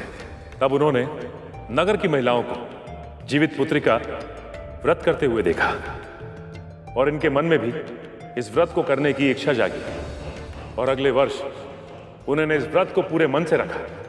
चील तो अपना संयम बनाए रखने में सफल हुई, लेकिन सियार ने जैसे ही मुर्गे को देखा तो उसकी भूख जीत गई। परंतु पिताजी, व्रत रखने की इच्छा तो अनेक व्यक्तियों में होती है, फिर सभी उसे पूरा क्यों नहीं कर पाते? जब कोई व्यक्ति व्रत का संकल्प लेता है तो उसके भीतर की अच्छाई उसे संकल्प को पूरा करने के लिए प्रेरित करती है, और उसके भीतर की बुराई उसे संकल्प तोड़ने के लिए ललचाती है। बुराई के ऊपर भलाई की जीत का प्रयास करना ही तो व्रत है, और किसी भी अन्य संघर्ष की तरह यह भी आसान नहीं है। यह व्रत इतना शक्तिशाली है कि केवल इसका प्रयास करने से ही सियार को भी अगले जन्म में चील की तरह मनुष्य बनने का सौभाग्य प्राप्त हुआ।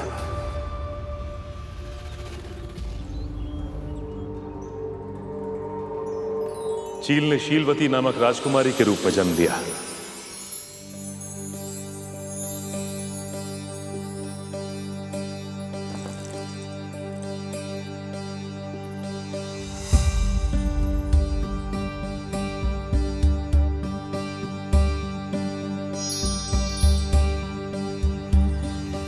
और सियार का जन्म हुआ एक निर्धन कन्या कपूरवती के रूप में।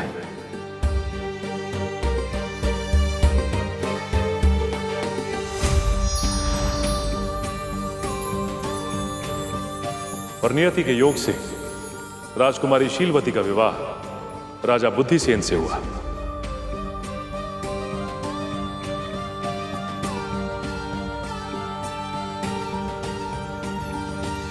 राजा बुद्धिसेन रानी शीलवती की, राजा बुद्धिसेन रानी शीलवती की। ये राजा रानी की कथा तो मुझे माँ पिताजी के संबंध जैसे लगी है। राजा बुद्धिसेन रानी शीलवती की, राजा बुद्धिसेन रानी शीलवती की, राजा बुद्धिसेन रानी शीलवती की, राजा बुद्धिसेन रानी शीलवती की, राजा बुद्धिसेन रानी शीलवती की। कपूरवती भी उसी राज्य में रहा करती थी। निर्धन कुल में उत्पन्न होने के बाद भी कपूरवती के मन में रानी बनने की इच्छा प्रबल थी,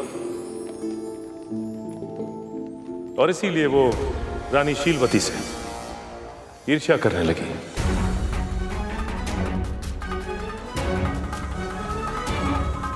और कपूरवती किसी भी मूल्य पे राजा की दृष्टि में आना चाहती थी। इसीलिए उसने एक योजना बनाई और सेविका का कार्य करने का अनुरोध करने के लिए महल पहुंच गई।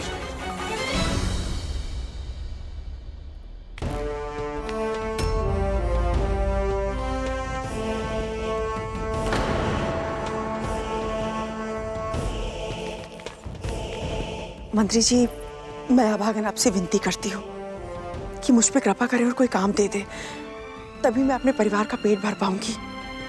कुछ दया कीजिए। ठीक है, आज से तुम महल में झाड़ पोछ का दायित्व संभालोगी। इससे अधिक और कुछ नहीं कर सकता मैं।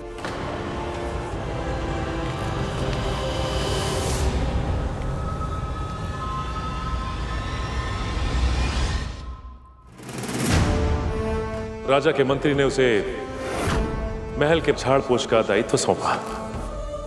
अब कपूरवती महल की सेविका बन चुकी थी।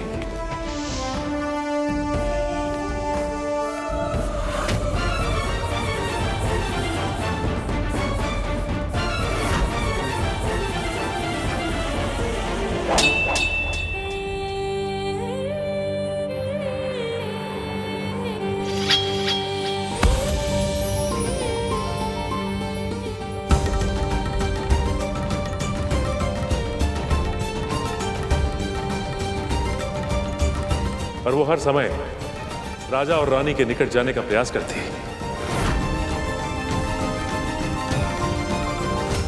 एक दिन उसने देखा कि महल की रसोइयां अवकाश मांग रही हैं।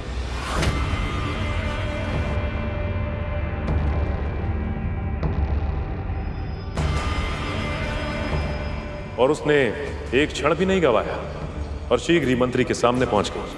अब मंत्री जी,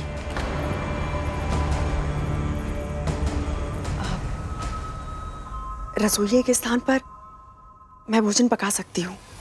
इससे मुझे राजन जी और महारानी जी की सेवा का अवसर मिल जाएगा। बाकी जैसा आप कहें।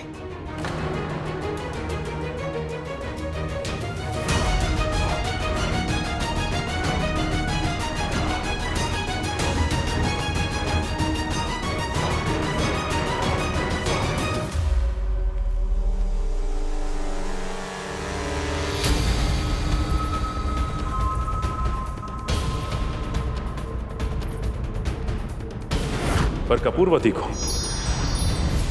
स्वादिष्ट भोजन पकाना नहीं आता था।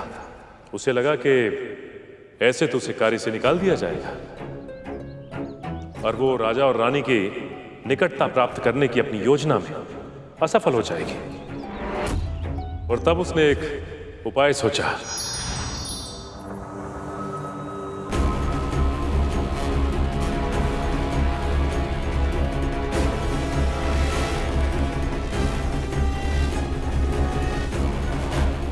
भोजन कैसा भी बना, उन्हें तो स्वादिष्ट ही लगेगा।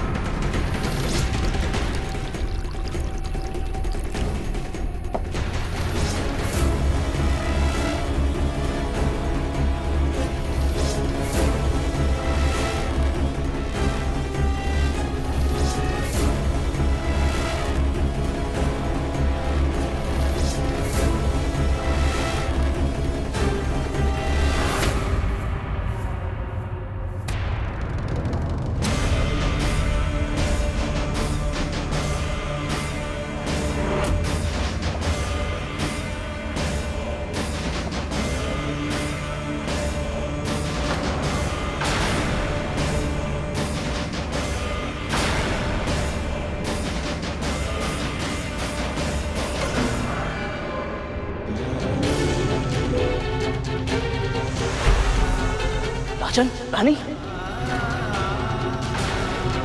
क्या मिलाया था तुमने भोजन में? बोलो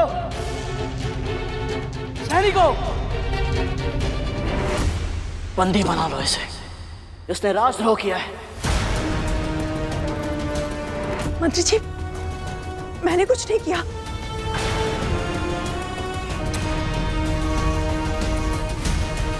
मैं एक ऐसी औषधि जानती हूँ जिससे दोनों ही शीघ्र स्वस्थ हो जाएंगे।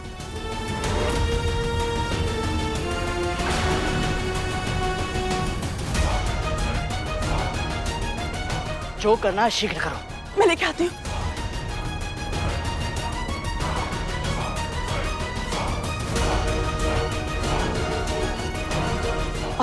मंत्री जी, ये जड़ी बूटी का मिश्रण है। मैंने इसमें शहद मिला दिया है। बस 2-2 बूंद जीवा पर लगाना होगा। शीघ्र करो। जी।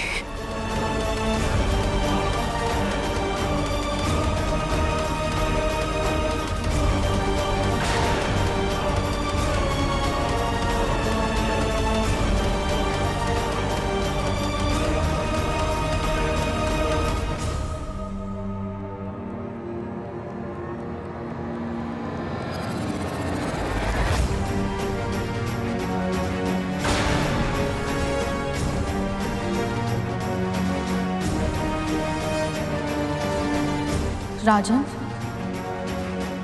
आप ठीक तो हैं? हाँ, मैं तो ठीक हूं। आप तो ठीक है ना?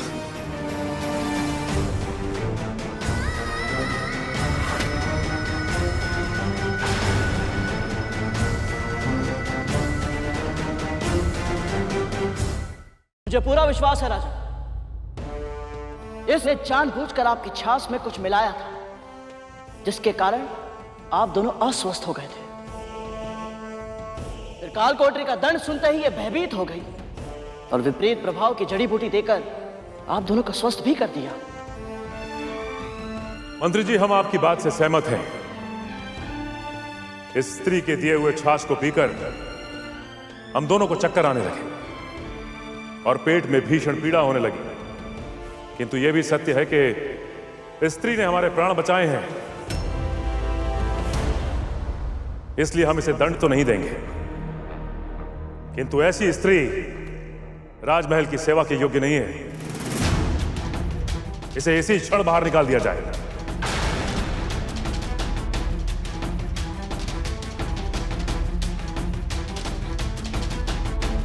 दया राजन जी, दया।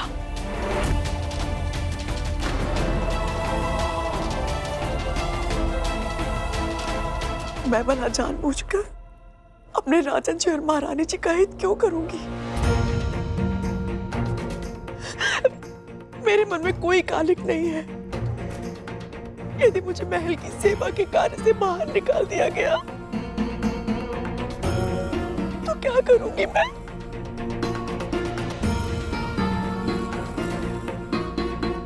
मेरा जीवन यापन कैसे होगा? मैं अपना पेट कैसे भरूंगी? मेरा ध्यान कौन रखेगा?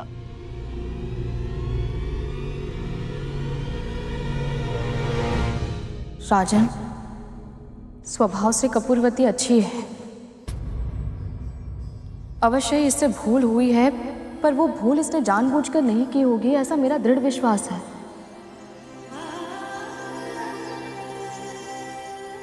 मैं विनती करती हूँ आपसे, क्षमा कर दीजिए इसे।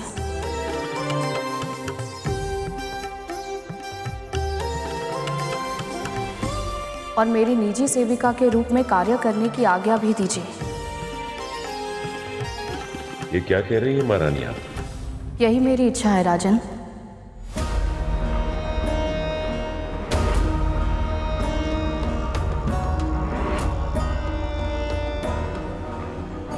कपूरवती दोष मुक्त सिद्ध नहीं हुई है।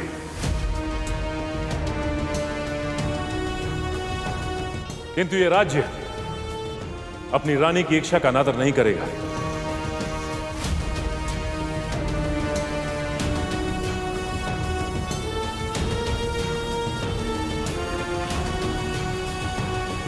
राजन जी की जय हो, महारानी जी की जय हो।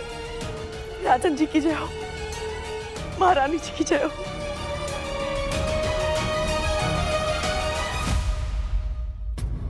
स्वयं को मेरा रक्षक समझकर प्रसन्न हो रही हो शीलवती। तुम तो वो सीढ़ी हो जिस पर चढ़कर मैं रानीवास के अंतः कक्ष तक पहुंचूंगी। बहुत शीघ्र छोटी रानी बनूंगी मैं। क्षमा कीजिए पिताजी, परंतु कथा सुनने के बाद यह प्रतीत होता है कि रानी शीलवती बहुत ही बुद्धिमान और ज्ञानी महिला थी। फिर भी वो कपूरवती के छलपूर्ण व्यवहार को समझ क्यों नहीं पाई? यदि समझ नहीं भी पाई तो राजा ने कपूरवती को दंड देने का निर्णय किया था।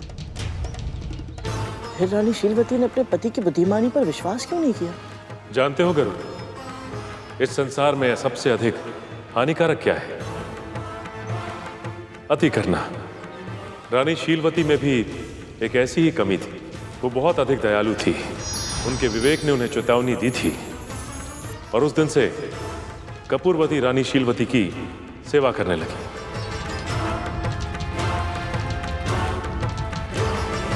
और धीरे धीरे इनकी इतनी प्रिय बन गई कि रानी का कोई भी कार्य उसके बिना पूरा नहीं होता था।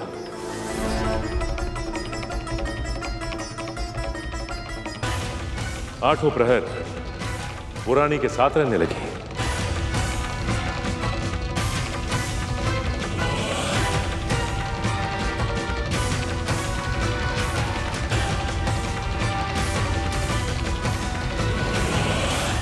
आप ही हैं जीवन का उपहार, जीवन का उपहार, आप ही हैं मेरा श्रृंगार, मेरा श्रृंगार।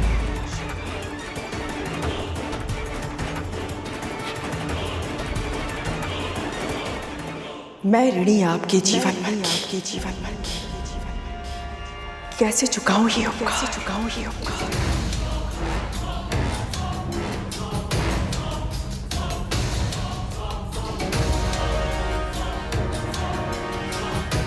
कपूरवती,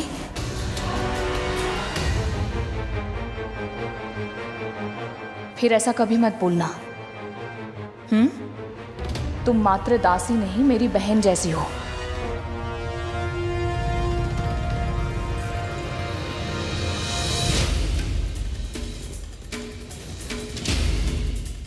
दासी से बहन तक का लक्ष्य तो प्राप्त हो गया, किंतु अब बहन से रानी बनना शेष है, जो मेरा एकमात्र उद्देश्य है।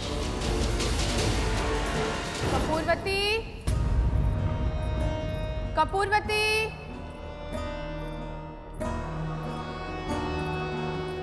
कपूरवती,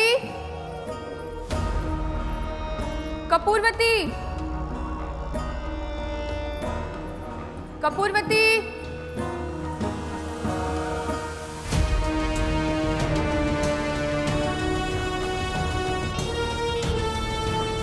कपूरवती, कपूरवती। लो, तुम यहाँ बैठी हो, कहाँ कहाँ नहीं ढूंढा हमने तुम्हें।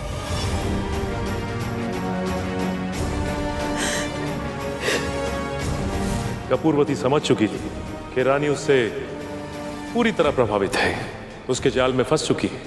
वो कपूरवती से एक दासी की तरह नहीं, अपनी बहन की तरह व्यवहार करती थी और अब उसने अपनी अगली चाल चली।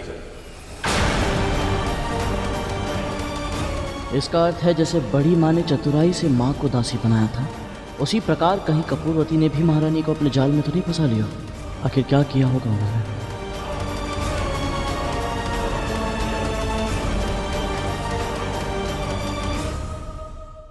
पक्षीराज गरुड़ के साहस भरे कारनामे देखने के लिए चैनल को सब्सक्राइब करें और साथ ही बेल आइकॉन दबाना न भूलें।